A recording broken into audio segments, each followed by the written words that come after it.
Naramdaman ko na yung pagkalugi.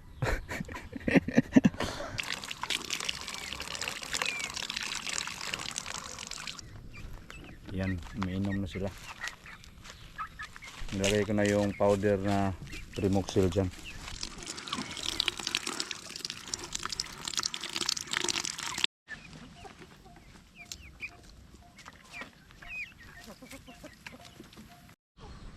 So what's up guys, naning kamot, dito na naman. Dito naman tayo sa ating munting manukan guys, munting backyard farm.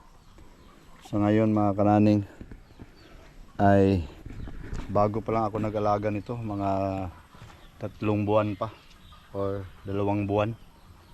Pero naramdaman ko na yung pagkalugi. Oh, hindi nauubos.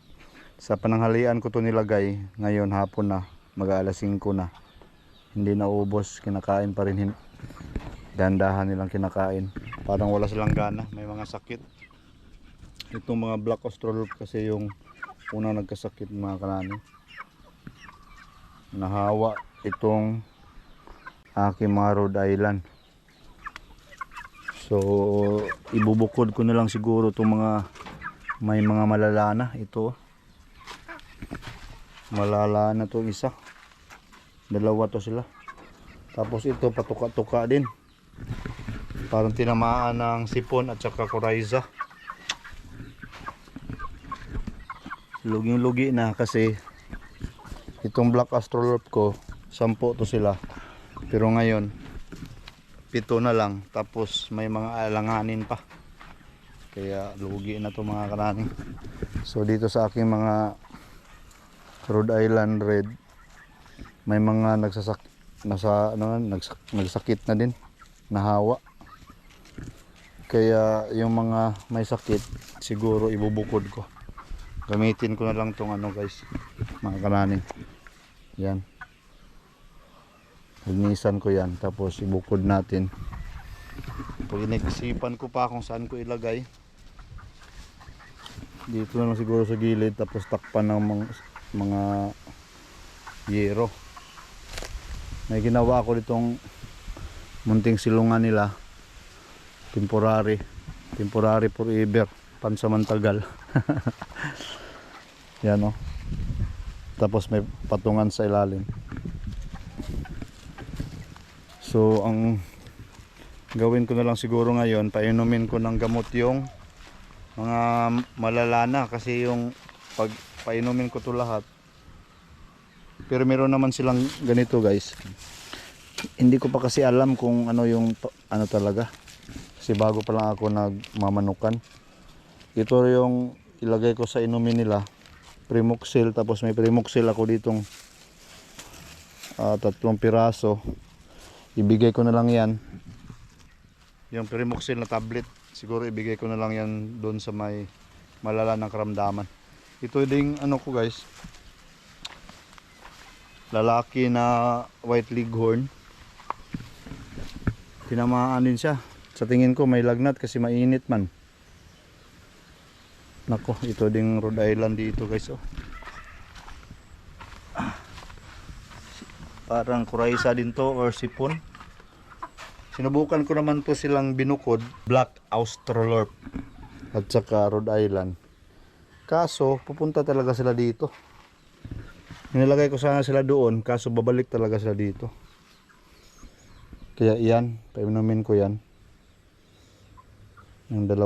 Tapos yung white leghorn na lalaki, siguro sila makainom naman sila doon sa powder na Primoxil ko. Yan na lang yung tirada natin. Mga sila guys, sa mga gusto mag-alaga, ko lang sa inyo na mahirap talaga din alagaan tong mga black australorp at saka Rhode Island at saka itong white leghorn, kasi nga masilan sila, madali silang magkasakit talaga, promise. Naubos na yung pira ko sa kakabili ng mga gamot. Sa tingin ko din wala pa din po akong alam kung paano to sila talaga ilagaan. Kasi nga bago pa lang tayo nito nag-alaga. First time, kaya charge experience na lang din mga kanani. Kaya lugi na talaga kasi nga sa 10 black Australorp ko 7 na lang ang natira. Pero hindi tayo titigil kasi nga dadaan talaga tayo sa mga ganyan pag nagsisimula tayo, no? Kaya mamaya ko na lang sila pakainin kasi may mga pagkain pa silang natira. Mamaya pagkatapos kong trabahuin ko muna to. Yes, alright guys, nalagyan ko na ng mga gamot. Yan, umiinom na sila. Nilagay ko na yung powder na Primoxil dyan. Tapos doon sa mga black, doon kara aguhoy, nilagyan ko na din to guys, Primoxil powder.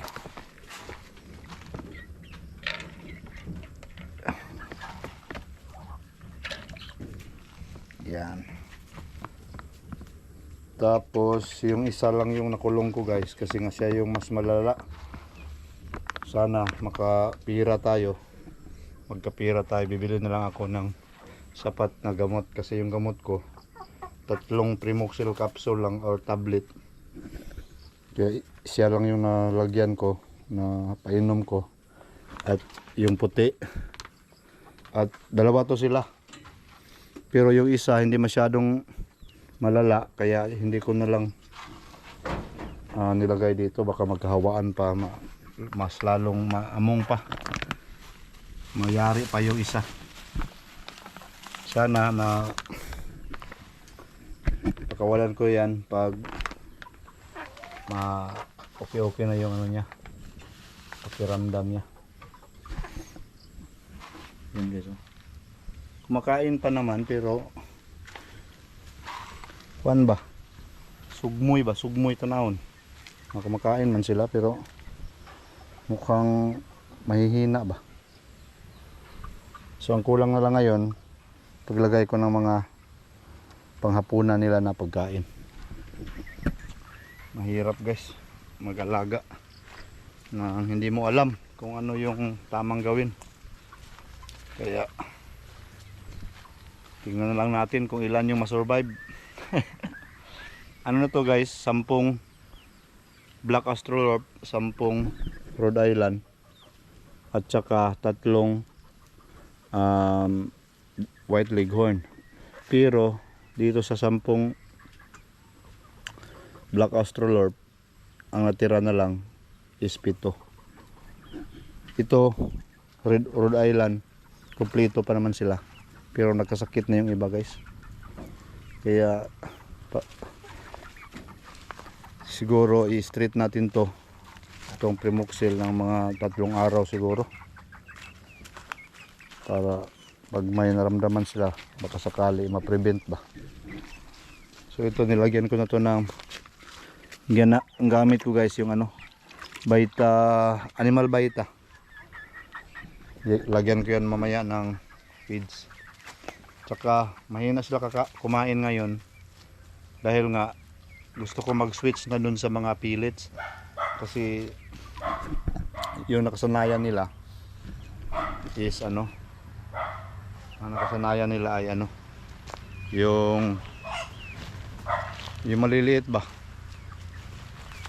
Galimax to, yung mga maliliit pa pang 2 months.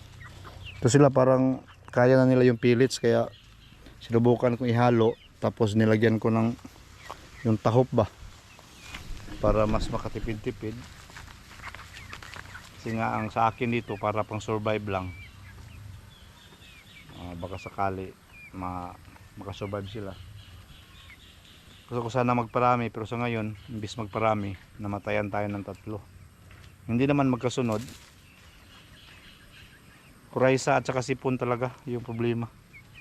Mahirap gamutin pala to guys. Ito yung problema ng mga manok na to. Pag sa mga native, bihira lang magkasakit eh. Pero ito sila, madaling ano ng sakit. Pero sana subukan natin na maayos pa to. So mayat maya maglagay ako ng pagkain. Subukan mo ng yung gamot muna na nilagay ko una para makainom sila una bago sila kakain.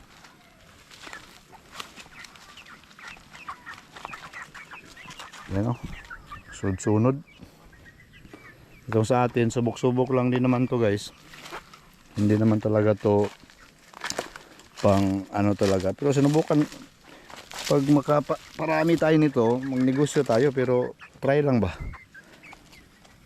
Kung sakaling biyayaan or magbunga tong mga ginagawa natin, dumami sila, hindi sila mamatay lahat. Baka sakali binta-binta, yan yung plano, yung goal natin guys sa ngayon, paramihin muna sila. Ano, masarap kasi sa mata at sa pakiramdam guys yung mga alaga ka. Ito na lang yung ano ko guys, bisyo ko at saka paninigarilyo. Pero sinubukan ko namang tigilan yung paninigarilyo ko guys para mas makasave ako para pambili ng mga gamot nila at saka pambili ng kanilang mga feeds. Subukan natin na makatigil sa paninigarilyo, pero alam ko hindi madali para sa akin hindi madali. Ilang attempt na ako guys, ilang attempt na ako na titigil sa paninigarilyo pero wala nangyari. Pero hindi naman tayo titigil sa pagsubok ulit, no? Pero sige lang, ng kamot rigidani. Ito may mga nagsakit na 2-3 ata. May mga ano na sila, kuraysa, sipon. Sana maagapan pa. Nilagyan ko naman yun ng gamot. Try ko siniparit yung mas malala doon sa block. Kasi baka yun siya yung ano, naghawa ng ano, mga sakit nila. Try lang tayo guys. Walang mawawala, di ba? Pira lang yung magastos. Subok-subok lang ba? Linisin muna natin yung ano nila. Pagkainan, patukaan guys.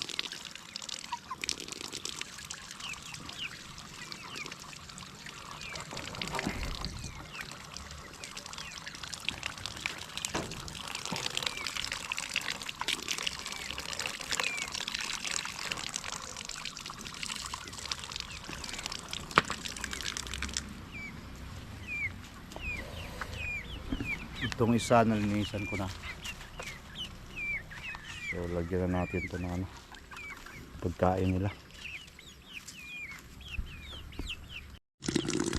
Awa!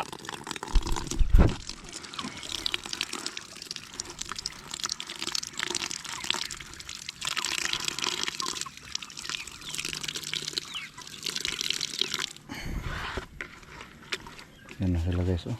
Nag-abang. Paanuhin muna natin.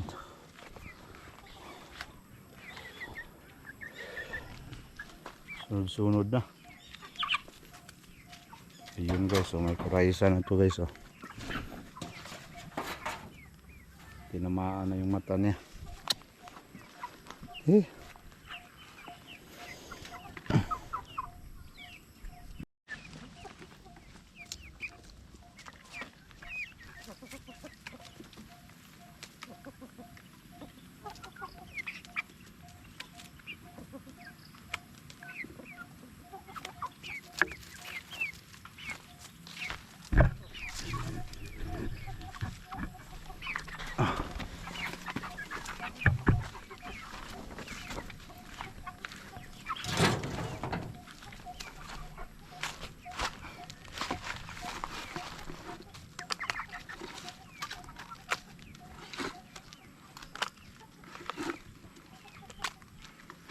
Nag-adjust pa kasi sila sa pagkain na to guys.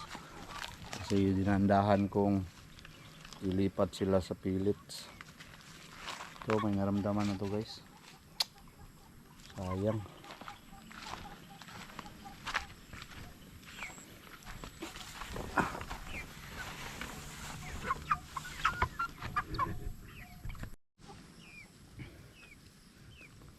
Guys, oh, wala masyadong kumain.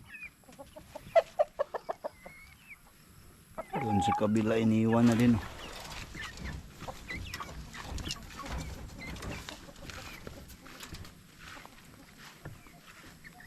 Yung dalawa lang.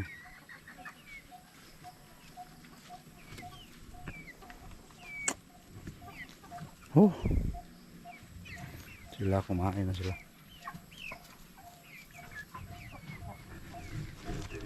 So yun. Hanggang sa muli guys.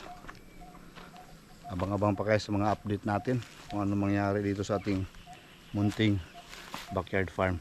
Naning Kamote South. Bye bye. Para masiparate ko. So abangan nyo guys.